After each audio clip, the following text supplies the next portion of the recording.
اللہ تعالیٰ سے باتیں کرو، اللہ تعالیٰ سے باتیں کرنے والے بن جاؤ۔ اللہ تعالیٰ سے بات کیا کرو، صرف ہاتھ اٹھا کر یہ نہیں کہا کرو یہ چاہیے یہ کر دیں، وہ چاہیے وہ کر دیں۔ نہیں نہیں، بالکل ایسا نہیں۔ اس سے بات کرو، جائے نماز پر بیٹھ کر اس سے باتیں کرو، نماز کے بعد اسے اپنے دل کا حال سناؤ، اسے بتاؤ کہ کس دور سے آپ گزر رہے ہو، کیا تکلیف ہے آپ کو، کیسا آپ محسوس کر رہے ہو۔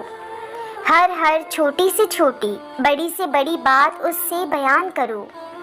اس کو بتاؤ کہ پورے دن آپ کے ساتھ کیا کیا ہوا، کس نے کیا کیا، کس نے کیا نہیں کیا، کس بات سے آپ کا دل دکھا، کس بات پہ آپ نے صبر سے کام لیا۔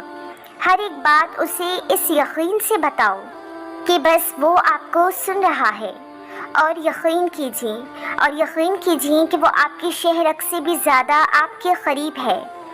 بے شک وہ ہر چیز سے باخبر ہے، لیکن آپ کا اس طریقے سے اس کو سب بتانا یہ ثابت کرتا ہے کہ آپ کا یقین صرف وہی ہے، آپ کا مددگار آپ صرف اسے ہی بنانا چاہتے ہیں، آپ کا توکل صرف اسی پر ہے، آپ کی امید صرف وہی ہے، آپ کی پریشانیاں صرف اس کے چاہنے سے، اس کی مدد سے ختم ہوں گی، اور اس انداز سے آپ اپنے رب کے سب سے زیادہ قریب تر ہوتے جائیں گے، اور رب کریم کی حقیقی سچی محبت آپ کے دل میں قائم ہوگی۔